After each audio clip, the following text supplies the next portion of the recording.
And he's not a bell cow to me. He's something that transcends bell cow status. And I treat these definitions, these are all mine. They're very arbitrary, but this is what I've been doing for years. A workhorse is a running back who gets a lot of carries, but not a lot of targets, right? So that's Derrick Henry, Nick Chubb. And a bell cow is a player who gets a lot of snaps, carries, targets, and a high percentage of snaps, carries, targets within his own backfield. Devon Achane is something entirely different, where he looks like, here's how I said it. So in Tua's starts, Achane is averaging 17.8 receiving fantasy points per game. That would rank as the wide receiver 8. He's averaging 10 rushing fantasy points per game over that stretch, which would rank top 20 among running backs. So owning Achane is something like rostering Amon-Ra St. Brown and Jordan Mason and getting to start them both in one starting lineup spot, which is insane. Like, he is not just the RB1 on his team. He's been the wide receiver 1, which is insane when you have Tyreek Hill and Jalen Waddle. What? Why are you shaking your head? You're welcome.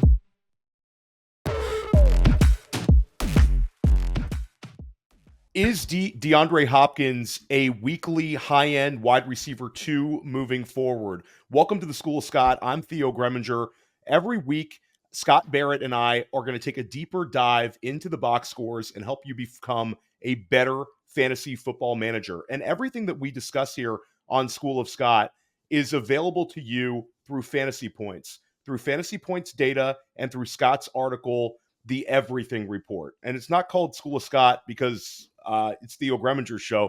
We're welcoming Scott Barrett every single week here. We're chopping it up.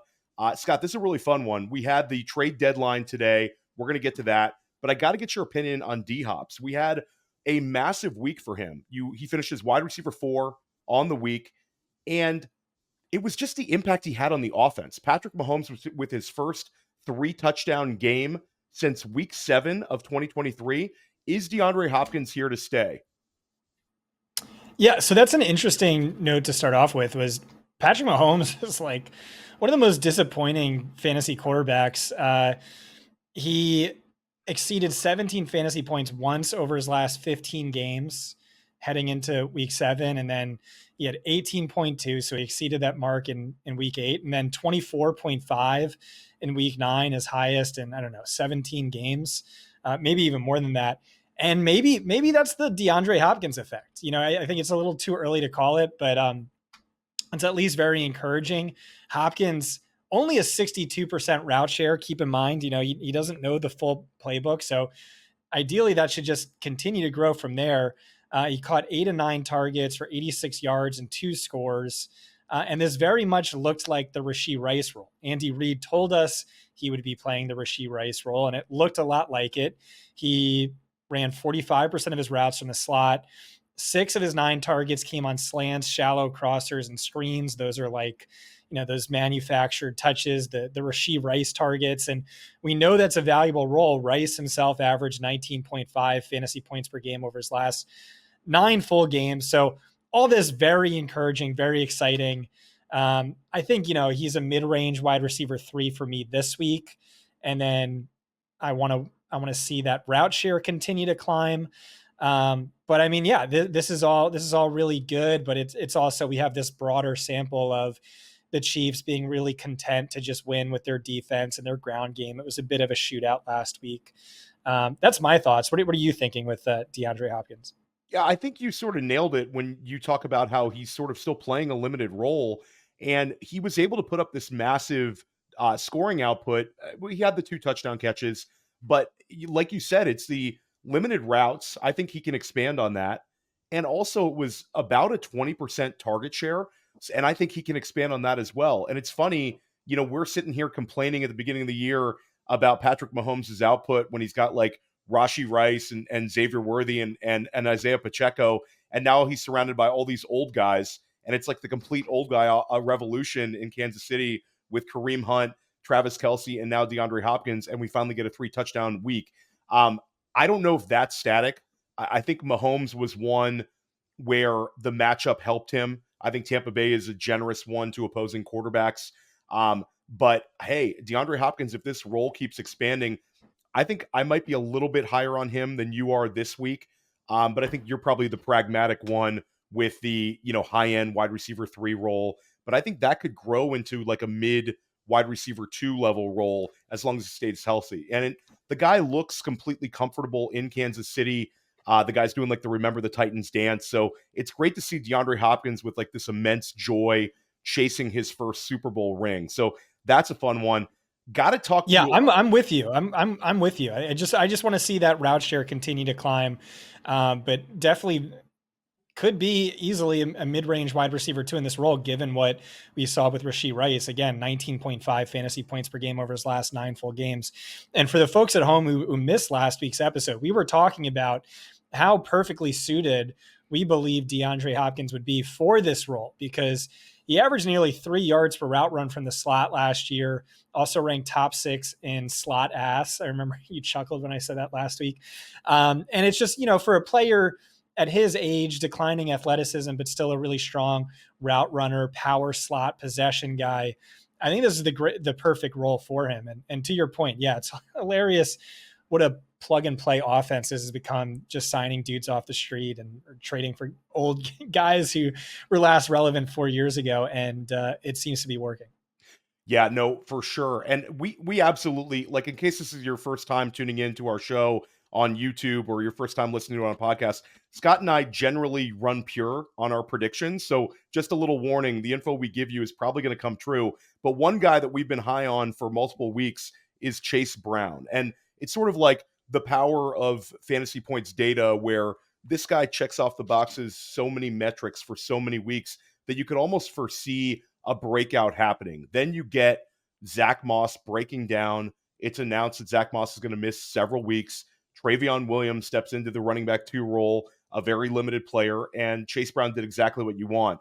He finishes as RB4 on the week, gave you a 26.7 point performance in PPR leagues. And Scott, in terms of like all of the metrics you want to check off on, in terms of like snap share, routes run, it was all there for Chase Brown. Now we get a trade. We're recording this on trade deadline day. And one of the more interesting trades of the day was Khalil Herbert, a player who's always been a very efficient runner in Chicago, gets traded to Cincinnati for a 7th round pick. Now, do you think that this is Cincinnati's just needs a replacement for Zach Moss? Or do you think Cincinnati views Herbert as a guy that could be a potential split and really be a huge pain in the neck for Chase Brown managers? So it's sort of is this a positive for Chase Brown, or is this a negative for Chase Brown? Or are you sort of like, whatever, Chase Brown is fine. He's not going to get nuked by a guy that was the 3rd string back in Chicago? Yeah, so this was annoying for me because I was writing up this blurb with Ryan in the Everything Report, and it was like, okay, here we go. Chase Brown, absolute league winner. By expected fantasy points last week, it was the most by any running back in any game this season. No other running back recorded a touch. And Chase Brown, we've been hyping up on this show every single week, ranks top 6 in fantasy points per snap. And yet now he just had a snap share better than anyone in the top 6 has had all season. And then you have this trade, and this is Khalil Herbert, keep in mind, is an analytics darling because he smashes in all of the important rushing efficiency metrics, rushing yards over expectation per carry, missed tackles forced per attempt, et cetera, et cetera. But I mean, the guy was, to your point, a 3rd string running back. And as for why that might be, well, I asked Brett Whitefield about it. He was like, well, first of all, he's one of the worst blockers I've ever seen. His vision's bad in spite of his efficiency, and he makes business decisions. So the team hated him. Like, the guy was, smashing by yards per carry, any stat you want to look at, but not seeing the field. That's typically indicative of something else going on. I'm still very, long story short, I'm still very bullish on Chase Brown. I think we're only going to see Herbert get a few carries this week, and they're basically, I think, going to monitor and see how he does. If he continues with that insane hyper efficiency and maybe isn't making these business decisions or other things that Brett saw on tape, I think he could carve out like a 10 to 12 carry, no zero target sort of role. He's going to be a zero as a pass catcher. And this will also be contingent upon Chase Brown, performing well. But way more so than not, I'm very bullish on Chase Brown. I think most likely it's a minimal workload for Herbert, but it's going to be contingent upon how he does over the next few weeks. Yeah, I think that what you actually said is a positive for Chase Brown, because it's going to keep him in that high value touch role where Zach Moss was actually a real pain for him in terms of like earning targets. It was odd for me to see Zach Moss, that was partly because Zach Moss was just on the field, but Zach Moss was earning those targets. Yeah, I do want to say it was also the case that Chase Brown was sort of relegating Zach Moss to RB2 status. We were trending in that direction, and then he suffered the injury. So like, I do think this team is really high on Chase Brown and would trust him with an RB1 role. It's just a matter of like how many carries does Herbert get to spell him, and then how effective is he with those carries?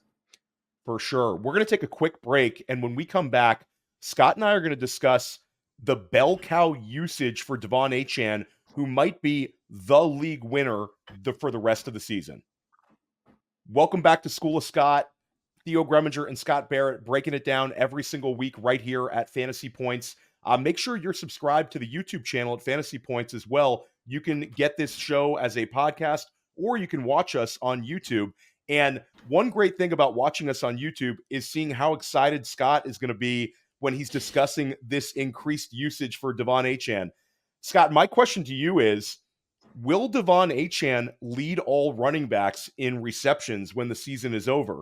He has more receptions than Breece Hall on fewer targets, like 8 fewer targets, and 1 fewer games played. He's got to catch Bijan Robinson. He's got to catch Alvin Kamara.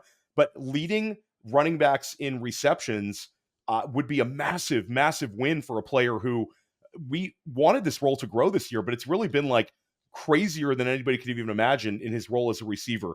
Just generally your thoughts for Devon Achane for the rest of the season. So you, before the commercial break, you said Devon Achane bell cow.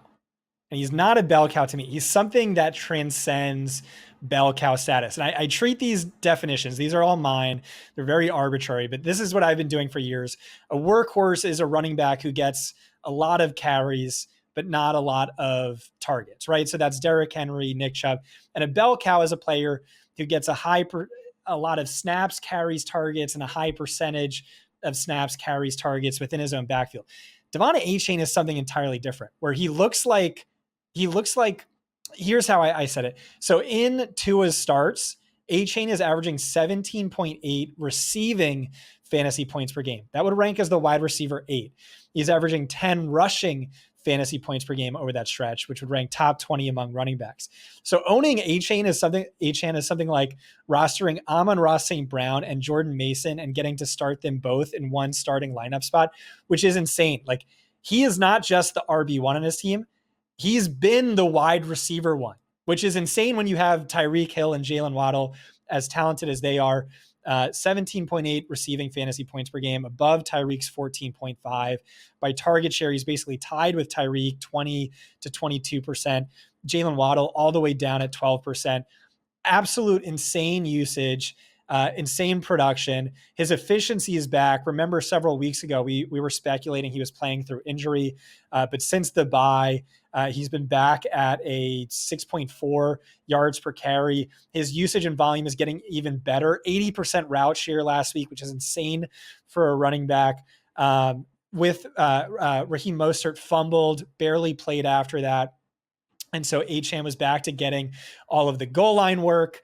And like the whole thing about all this is it's working. It's working really well. And shout out to Danny Kelly, who pre-draft, Danny Kelly is the best running back film watcher I know. Brett Whitefield's going to kill me for saying that, but his track record's crazy. And he's not a hot take artist. And he said Devon Achane is basically Tyreek Hill with a running back designation. And I know it's blasphemous to comp anyone to Tyreek Hill, but this is the first time that it's ever actually worked. And so among all players, 50 routes on wide receiver routes, so lined up in the slot out wide, Devon Achane ranks top 10 in yards per route, above Tyreek Hill, above Jalen Waddle. He is crushing in this role. It is working. And I talked to the best Miami Dolphins beat writer. I don't know if this was on the record or off the record, but we were victory lapping, how we kind of saw this coming for Achane being more involved by the way, Danny's new comp for him might be Percy Harvin, or maybe even Percy Harvin plus. But I was talking to this beat writer and, patting ourselves in the back. And he was like, but here's the thing is like, I think it's going to get even better from here. I'm like, oh, do you? He's like, defenses are just so content to take away the deep shot with, Tyreek Hill, Jalen Waddle. And this is working so well that I think Tua could just sit in the pocket and, carve up the middle of the field like a Patrick Mahomes typically does, working in that short to inner. So like there's a chance this just keeps getting better and better. And so Ryan wrote this up initially where he said, I don't think there's a single running back I'd rather own than Achane right now. And so I sort of edited it. I watered it down a little bit. By the way, I can't pronounce the word water, so apologies. Watered it down a little bit. And then I talked to the beat writer. I read the whole blurb back and I'm like, no, I think that's right. Like insane league wrecking potential. Like we're Christian McCaffrey, we'll see with the Achilles, but beyond that, like no one is sniffing the potential he has to just absolutely break leagues. I mean, maybe Jahmyr Gibbs with a David Montgomery injury, but something like that. But yeah, insanely high floor, insanely high ceiling. I feel really good about that. What do you think? Yeah, I mean, there's what else is there not to like? And I think that this is you talked about sort of like Devon Achane, what he's worth in terms of trying to quantify him. It's really like a complete unicorn. And I've heard you talk about this in previous seasons about Christian McCaffrey, how Christian McCaffrey gives you sort of like at peak Christian McCaffrey was like getting an RB1 who also had reception totals, sort of like a wide receiver 2 combination. And that's sort of like what we're seeing with Devon Achane. I also think what's so impactful about Devon Achane is you mentioned Tyreek Hill. It's sort of like Tyreek Hill was so good last year. Tyreek Hill was like a slight knock away from finishing as the wide receiver 1 overall. And it's totally the Devon Achane show. So it's like the whole offensive philosophy, at least right now, with Tua Tagovailoa coming back, is getting Devon Achane the ball, using him in interesting ways. And I think that what Devon Achane's biggest impact is going to be the way that we kind of look at the running back position. We talked about this last year, sort of with the low BMI guys, but Devon Achane, you're going to see people trying to like really search for getting a speed back that can use in multiple ways. I think that's sort of like going to be the future of the next few drafts, people trying to chase this unbelievable archetype. And most likely or not, they're going to fail most of the time because he's just so unique. Right. But you talked about McCaffrey. Well, I did want to say on Tyreek that maybe this, if it feels like more of a leap of faith than it should be, but I would view him as like a mid-range wide receiver 1 throughout the rest of the season. He's been dealing with a foot injury. Tua missed all that time, and then in two of Tua's 4 starts, he faced the Bills, who have like historically owned him. He's never had more than 82 receiving yards in a game against them, which makes sense. They sell out to stop the deep ball. They've ranked top 6 in deep receiving yards per game allowed, and every single season Sean McDermott's been there. And so I do think, he's going to improve. But yeah, this is a perfect segue into Christian McCaffrey, where it's like the same thing, where it's like, I don't know what to call this. It's something that almost transcends bell cow status, like the Uber bell cows. Christian McCaffrey, more career receptions per game than Larry Fitzgerald, Julio Jones, Mike Evans, 91.4 rushing yards per game last season, had more than 100 fantasy points more than any other running back in fantasy last year. Obviously, massive league wrecking potential. The thing everyone wants to know is, does he go back to that usage? Or with the double Achilles tendonitis, Do they kind of scale things back? And I kind of don't think so. You hear the comments from Kyle Shanahan talking about how, you know, teams are playing man coverage against them at a top 5 rate. This follows the Chiefs game plan against them in the Super Bowl last year, and how much they miss Christian McCaffrey, whose targets per route run against man coverage was highest on the team, above even Brandon Ayuk.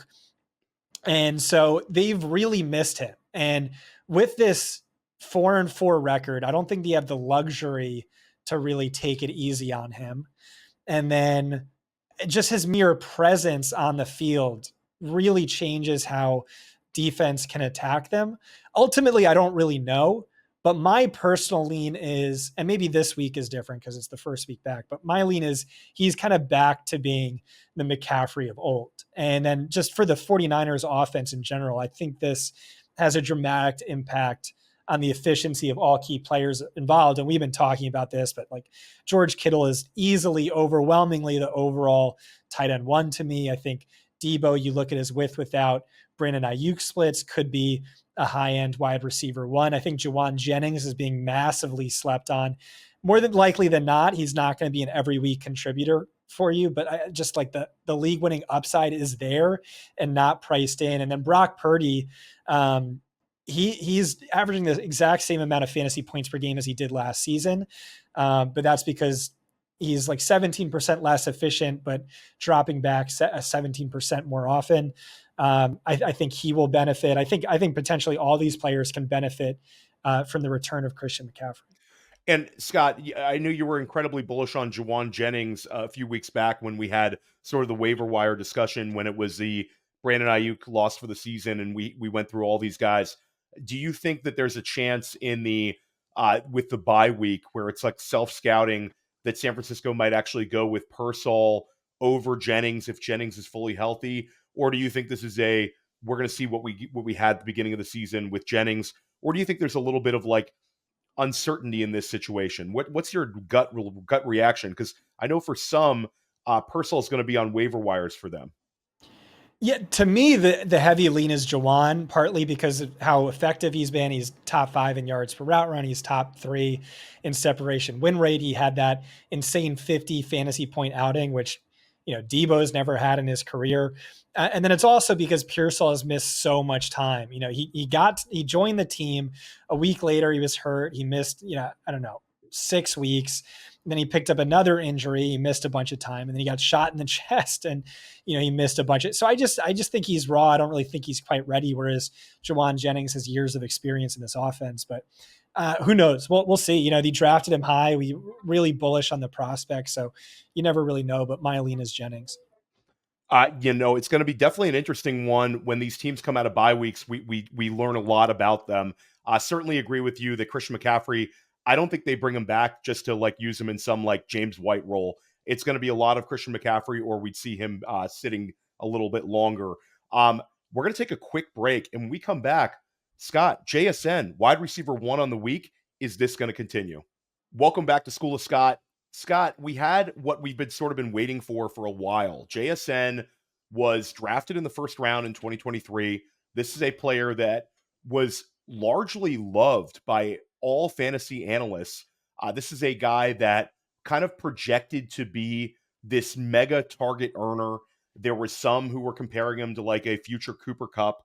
And we had a lot of disappointment last year. Like the rookie season was not a historical disappointment in terms of like a massive, massive bust, but he had steamed up to the 6th round in redraft ADP. He was a player that was drafted extremely highly, some drafts ahead of Jahmyr Gibbs in our rookie draft. So for dynasty managers and for redraft managers, it was sort of like a very annoying first year. JSN earlier in the year gave us a very high target total week where he ends up with 23 PPR points. But that was a game where it was really a volume driven one. This past week, the usage was insane. He averages 25 yards per reception. JSN finishes as the wide receiver 1 on the week, puts up just ridiculous numbers. He gets you 2 touchdowns, and it's on 13 targets. But the final 37-point total doesn't even tell like the full story because he had 2 plays called back on penalties. This could have been even more. DK Metcalf, of course, was out. But do you think that this is like the game where the usage changes for JSN? Seattle has seen it, and they're going to go with him for the rest of the year in some sort of an elevated role, or do we need to temper expectations? I would temper expectations. I mean, he could still smash, he ranks 9th in XFP per game, but to me, this is more just a function of DK Metcalf sitting out. He averages over 100 yards per game without Metcalf. With Metcalf, that falls to like 38.4. And really the big difference here is without Metcalf, he's seeing a lot more downfield usage, and he's been really good at that. For some reason, he's just with Metcalf on the field, he's sort of pigeonholed into this short underneath slot role, which maybe is not as well suited for. And so we're going to get DK Metcalf back after their bye this week. I think any game that Metcalf's out, I don't know, mid-range wide receiver 2 at least. Any game with Metcalf, maybe more like a mid-range wide receiver, high-end wide receiver 3. But I don't know. We'll see. This is an offense that leads the league in catchable targets per game. Geno's playing really well, and like I said, the volume has been there, 9th in XFP per game. So maybe they just come to their senses and just try some more downfield stuff, even with Metcalf on the field. Sort of tricky for me to navigate, but hopefully, to your point, this is a sign of things to come. Maybe you saw how good he looked. There's no putting that genie back into the bottle. Yeah, I think that this is one where I'm really not sure which way it's going to go because he was just so good in this one, and it was like this role change. And I realized there was no DK Metcalf, but this is still a somewhat new system, somewhat new offensive coordinator, and this is a game where maybe they continue doing this. Maybe we see the ADOT rise for the second half of the season. Any way you cut it, it's still a massive positive. It was sort of like we did see JSN finally giving you like a peak Cooper Kupp like performance, and he was incredibly dominant. So I'm not sure which way this is going to go. I think any way you cut it, if you have JSN, be really, really excited. But like Scott said, I mean, be willing to listen to like a sell high, especially for like you redraft managers, because no DK Metcalf was extremely impactful. And when DK returns, that's always been sort of a alpha presence out there that's going to command targets. He's not just going to disappear for him. You also have the annoying presence of like Tyler Lockett. Lockett caught a touchdown as well. So there's definitely some, there's a lack of like answers here, but it was still super exciting and great to see a player that we were bullish on as a prospect deliver the sort of performance we knew he was capable of. Another prospect, well, not really a prospect at this point, but a guy who's now had several starts under his belt, Drake Maye. In my waiver wire column, I had Drake Maye as the number 1 ad this week. I talked to a couple other people who write waiver wire columns, and it's sort of like, especially for single QB, there's usually a hesitance to rank a quarterback as the number 1 target. But for me, Scott, it's like we finally saw the rushing upside from Drake Maye. Like we saw it in a small sample against the Jets where he had the unbelievable touchdown run before getting knocked out of the game. But now we saw like in a full effect where he gives you 95 rushing yards, just looks fantastic, evading pass rushers as well.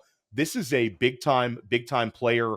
But how consistent are you projecting him to be? Like, first of all, like let's take a step back, a bird's eye view. Your initial reaction after seeing him for a few weeks in terms of his talent level, in terms of his projection over a few years down the line, if you want to take it there, and then short term, how you see him playing out for the rest of the season. Yeah, so in 14 full quarters, he's averaging about 60 rushing yards, 21.6 fantasy points per 4 quarters. That would rank 3rd or 4th best among all quarterbacks. Only Jaden Daniels has a higher scramble rate. So really underrated rushing upside. Our guy Scott Benedetto, who spent the last 10 years as a scout with the Browns, kind of broke down what he saw on from Maye's film in his last article. He writes an O-line, D-line article, and then at the end he talks a little bit about a player he studied on film, and that was Maye, where he's like still has some things to work on and a bit raw as a prospect.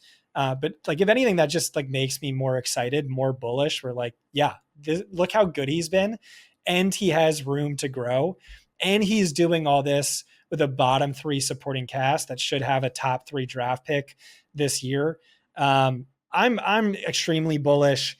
I kind of said this from the start, where I was saying, I think first I said very rich man's Daniel Jones. Then I said who you wanted Anthony Richardson to be this year. And I just keep getting more and more optimistic. And I think low end QB1 moving forward, at least. Squint and you can see Josh Allen. I think that's sort of like I was scared to say like that. squint and I you came can see so Josh close Allen. to just saying that. Yeah, I mean, I think we're there, and I would say that for people who think that's a crazy one, like Drake Maye is way ahead of where Josh Allen was as a rookie. That's not even close. And you really nailed it. It's going to come down to the pieces around them. Just to have like a somewhere in the multiverse, did the Patriots draft like Lad McConkey instead of Jalen Polk? And or somebody, somebody could earn targets maybe right away. Like Demario Douglas and Hunter Henry are his 2 most reliable weapons. The offensive line play is poor. There's like so much you want to fade, but then you just watch him play, and it's like, this is the kind of guy that I want to have on my fantasy bench for the playoffs. If I feel like I'm an underdog, I want to chase like an upside result. I want to be able to use a Drake Maye and hope he just goes nuts and scrambles for 2 touchdowns and passes for another one. I think the interceptions will clean up. We've seen it now in 2 of his starts where he threw multiple picks.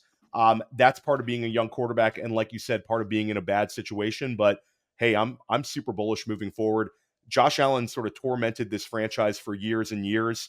And now they've got a sort of a quasi Josh Allen-like presence back there. So we're definitely there with Drake Maye, really, really strong player. One quarterback, though, I got to get your opinion on, Scott, is Justin Herbert. And if this was week 3 of the season, I wouldn't have thought that we would be talking about the LA Chargers passing game. But you've had Justin Herbert averaging over 300 yards per game over the last 3 games. So this is not like a limit. This is not like a 1-game sample. This is 3 games where the passing volume has ticked up. That's also coincided with their defense playing well. The Chargers sort of look like a more well-rounded team. From a fantasy perspective, are you trusting this sort of passing volume when it comes to Herbert? Or do you think that this is something where Greg Roman and Harbaugh could kind of revert back to the Stone Age over the next few weeks? I think they could. It's also not really insane volume, but a lot of hyper efficiency, which we've seen from Harbaugh. Despite these pass catchers, I think this is encouraging. I think this is something to continue to monitor. I don't know that he'll ever break into the QB1 territory for me. I think he's a great DFS play this week, but beyond that, I don't think there's too much to get excited about, except maybe, Lad McConkey. Hopefully this continues, and then we really see him take off in the second half, which we'll often see of rookies. Don't buy into Quentin Johnston. The dude has scored like 45% of his fantasy points on busted coverage. That is so fluky. That's like the opposite of George Pickens, how he talked about like he's had 40 fantasy points called back due to penalty or negated due to penalty or called back. So he's not real. He's a mirage. He's a fraud. I had this thought last night and I didn't know where to put it. It wasn't like good enough for a tweet, but it's like, like when you've seen Josh Allen play at his best and you're like, maybe like 5 games per year. And you're like, oh, that's definitely the best quarterback in football. Justin Herbert with Baker Mayfield's swagger is that. Like, I wish Herbert had that. The dude is a freak athlete. He's like an athletic clone to Josh Allen. And an athletic clone to Devon Singletary, like an NFL running back, except like 7 inches taller and like 90 pounds heavier, which is crazy. Freak athlete, and he just doesn't run ever. You'd love to see that. Well, I mean, he's dealing with a bad foot injury, I think, still. But anyway, I don't know. I just had that stupid galaxy brain. What do you think about that? Baker Mayfield, I think we got to workshop swaggiest that player in the NFL. We got to workshop that, but I think you're onto Yeah. something big right there. Yeah, I mean, it's sort of like the Baker Mayfield thinks he's the greatest quarterback to ever play the game. Deep down, I think if you really pressed him, and I think a Herbert, there's always like a little bit of a conservative element to his game, which really benefited him early on. But yeah, you'd like to see him get a little bit more loose with it for the second half of the year. And so Scott is giving out the PSA. We cannot trust 66-yard touchdowns from Quentin Johnston. Hey, they still count in the scoring column. I think you're absolutely right. It's Ladd McConkey, though. I think if you're going to go with Herbert, like looking for a stack, some sort of correlation play, definitely go with McConkey. And Dobbins is still getting incredible weekly usage. That's sort of a good segue to the running back position. We have a couple of running backs that we had some very positive vibes from this past week in terms of their usage. And again, all of the statistical information that Scott is going to reference is available to you if you subscribe to Fantasy Points data. And if you use the code SCHOOL25, you can get 25% off of anything available to you at Fantasy Points. Let's talk a little bit about Tyrone Tracy and Rhamondre Stevenson. Sort of your takeaways from what you saw in week 9 and sort of their outlooks heading into week 10. Yeah, Rhamondre back to bell cow status. Really good usage, and like we said, this offense is really taking a significant step forward under Drake Maye. Over his last 2 games, he's averaging 23 fantasy points per game, 19.7 XFP per game. Those are top 3 numbers. Hopefully that continues. I think it will. Gibson, after he fumbled, has barely played. And then Tyrone Tracy. Yeah, my guy. I love Tyrone Tracy so much. 74% backfield XFP in week 9. That was his best mark since Devon Singletary came back. I think you're going to struggle a bit with this Giants offense being somewhat incompetent, poor offensive line, especially without Andrew Thomas. But I'd like to see him get more involved as a receiver, which would make sense considering the guy was a wide receiver in college, and he actually led his team in yards per route run, despite competing for targets against Sam Laporta and another NFL wide receiver. But I digress. In any case, has a really good matchup this week against the Panthers. So I think he's going to go off. I'd rank him as like a high-end RB2, but probably closer to like a mid-range to low-end RB2 most weeks until the target volume kind of picks up. Yeah, Tyrone Tracy is one where I actually had Scott Bollinger, Jax Falcone of the Undroppables and the Undrafted on Dynasty Life this week. And we sort of talked about Tyrone Tracy. Like Scott mentioned how much he liked him as a prospect. This is one where if you play best ball only or redraft only, like Tracy is like the poster child for why you should play Dynasty and have at least one Dynasty share, because this is like, you were very high on him, Scott. I have a ton of Tyrone Tracy in Dynasty, but it's like we sort of saw this one coming with the athletic profile. Like you said, how he was a converted wide receiver. It's really remarkable for this guy to be this efficient this early on without really playing the position for that long. So I'm very bullish on him. And I know he's like this older player, but I think I'm bullish on him heading into like next year, because I think the Giants have really found something. And I agree with you, Rhamondre Stevenson, he's been a beneficiary of the Patriots offense being able to put more pressure on opposing defenses with Drake Maye. I think Stevenson is here to stay. Let's pivot this over to the wide receiver position. I want to get your opinion on Zay Flowers. Zay Flowers is a guy where we've actually seen it now for 4 out of 5 weeks, where Zay has had over 100 receiving yards in 4 out of 5 weeks. The fifth game was like a non-existent game where he sort of disappeared. But 4 100-yard receiving performances, and he finally gets a real smash game. Denver had been very stingy against opposing wide receivers in terms of giving up touchdowns, and Flowers scored 2 of them. The Ravens absolutely steamrolled Denver, but Zay Flowers, it was like that second touchdown, Scott, where you're heading into the second half. He catches the ball in like the middle of the field, cuts towards the sideline. I think about 95% of NFL players just go out of bounds on that one. Zay Flowers cuts it up to the sideline and streaks right up all the way to the house. He looked so explosive on that play, and it was sort of like that high-level mind, the really fast-twitch decision-making that you see from like really high-end wide receivers. Should we be very bullish on Zay Flowers for the rest of the season? Do you think this is a sign of like more positives to come? Or do you think sort of, hey, the touchdowns might be difficult to come by just based on the overall target volume? No, I think he's fully arrived. He's hit 21.5 fantasy points in 5 of 8 healthy games, 9 or more targets in the same number of games, averaging 121.3 receiving yards per game over his last 4, insane target share.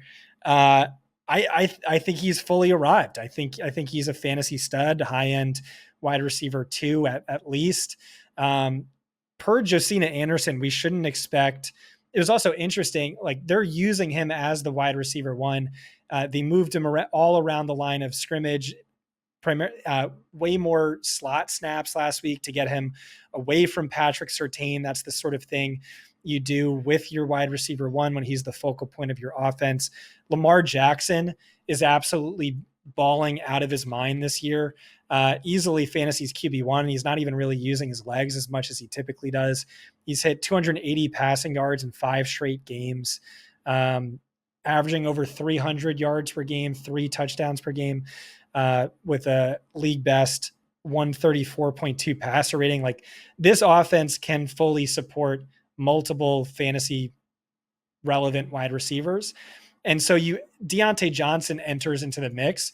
Per Josina Anderson, we shouldn't expect him to do anything more than take the Nelson Aguilar role, not eat into Bateman, not eat into Flowers.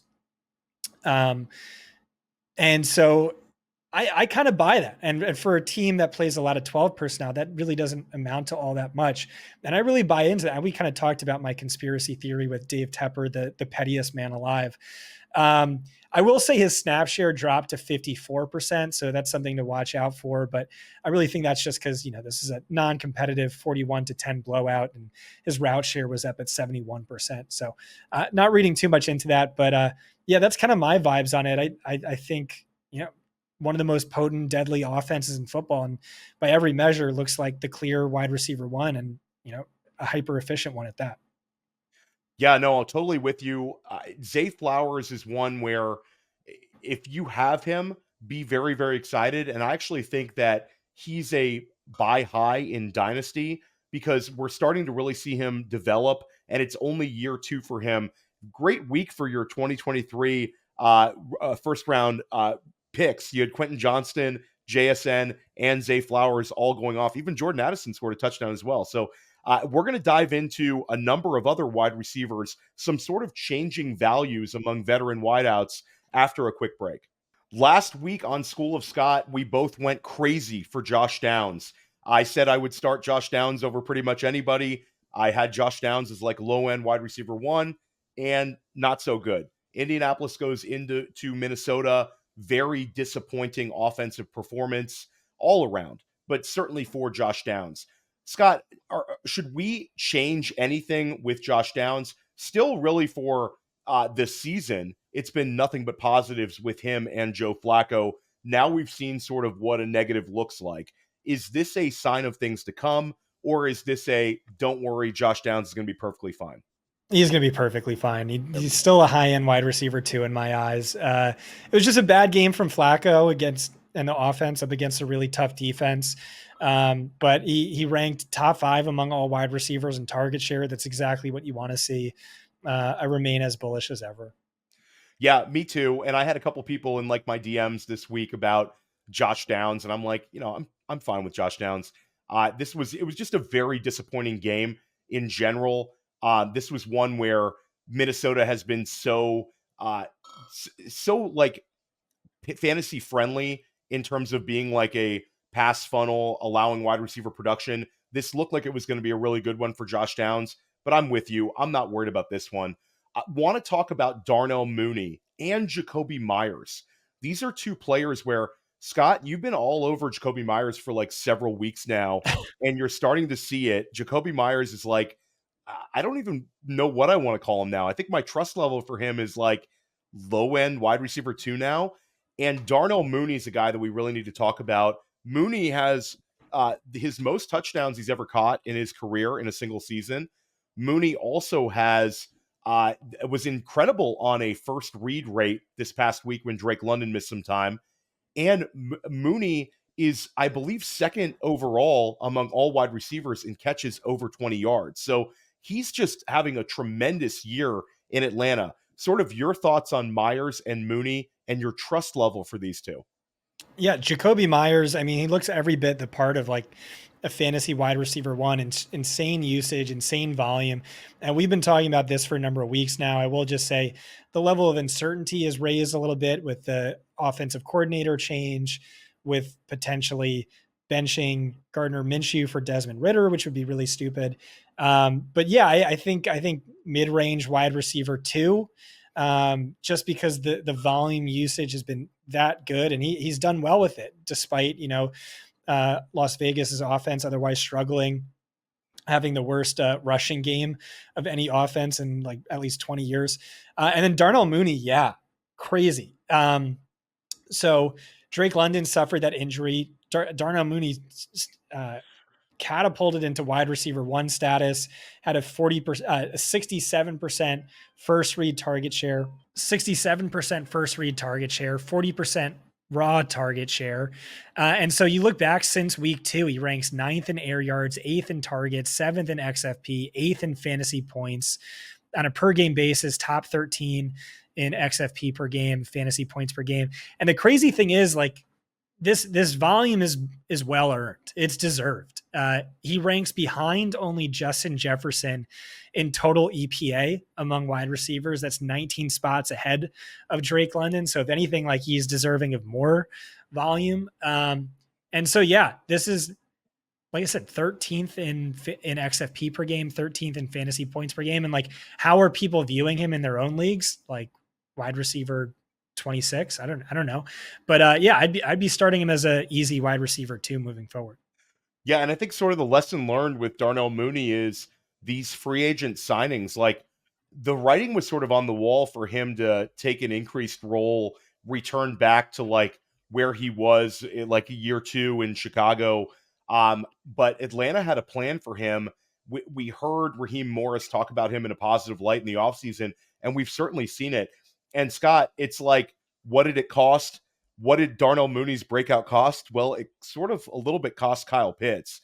How worried should fantasy managers be about Kyle Pitts right now for the rest of the season? It's been sort of a roller coaster ride for Kyle Pitts managers. It's like, once you think you have it figured out and things are bad, he bounces back. Then once you get comfortable with him in your lineup, he regresses. What do you think we see over the second half of the year with Pitts? Yeah, this show can remind me how bipolar we can get. So he had 65 receiving yards or more in 4 straight games. Last week scored 2.1 fantasy points on 1 target. But we did last week talk about him as a potential negative regression candidate, and that looks right. He ranks 26th among all tight ends, 4th on his own team in first read target share. And then his route share is really fallen off a cliff. He's down to 55% over the last 2 weeks. That was down from 77% over his previous 3. So at the very least, we know he's like a very volatile option, not super dependable. But I'd say still probably a very low end tight end 1. Yeah, it's really tough. I mean, especially because we didn't even talk about him today, but I certainly could have had a question on Bijan Robinson. We can talk about Bijan Robinson every single week because he's really, really drawing those targets we love to see for the running back position. But it's like Drake London avoided anything serious with the hip injury. So, we're really thankful for that one. But between London, Mooney, and Bijan. All three of those guys we know going into the week are going to earn their targets. So for me, it's like Pitts is sort of like the fourth man on the radar there, which makes him, even if it's very consolidated, a really tough one to trust in terms of, hey, we're enthusiastic about starting him every week. So I think I'm with you. It's the tight end position. It's not like there's a million guys on the waiver wire most weeks that you're able to just plug in that are going to be better than Kyle Pitts. So I think it's just sort of like temper expectations, hope that there's some matchup based spike weeks to kind of offset the weeks that are going to be disappointing. But speaking of the waiver wire, speaking about tight ends, Mike Gesicki. Mike Gesicki is a player where there's been a correlation between Gesicki's production when T. Higgins misses games. And we saw it twice this year, but this past week we saw it in like a real spike week where, and Scott, it feels super weird. We're like, last week we're talking Cade Otton, this week we're talking Mike Gesicki. It's like bizarro world for a tight ends we're really discussing here on School of Scott. But Mike Gesicki gets us a 27-point performance, catches 2 touchdown passes.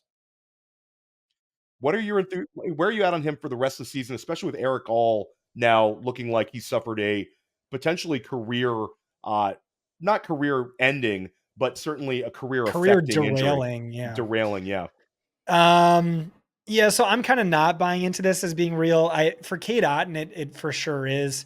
I just think this is like some weird thing that they've been forced to do without Higgins is moving Gesicki into like the power slot role, and then that disappears when Higgins is healthy.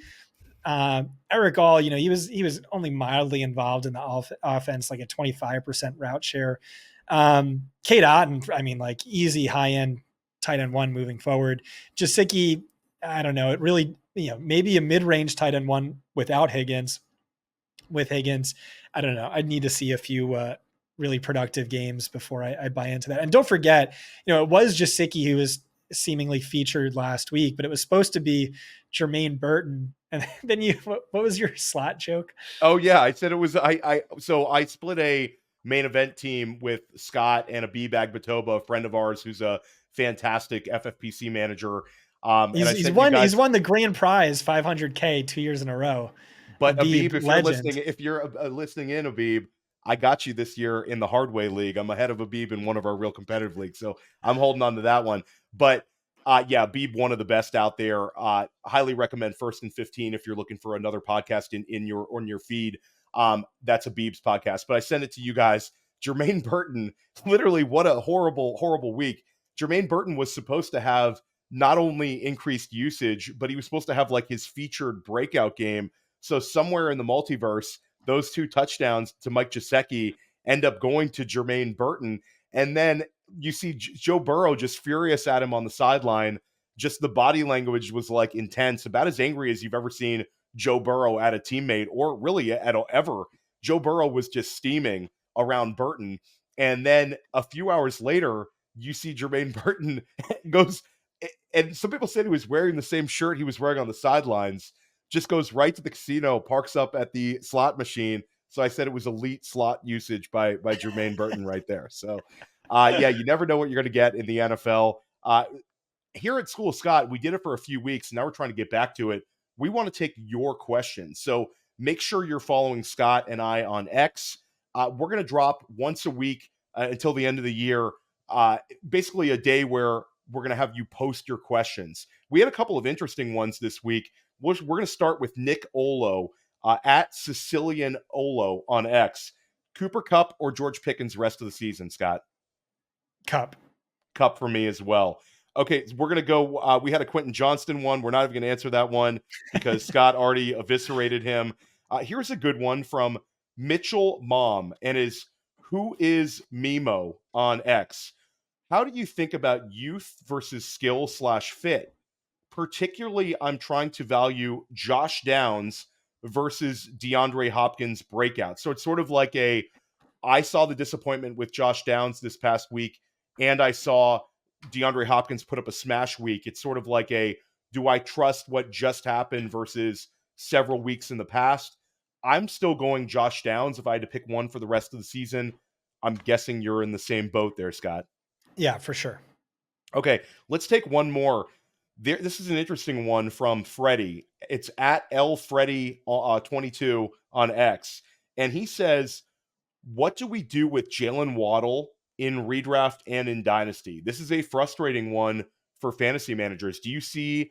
What do you see sort of playing out here when it comes to Waddle?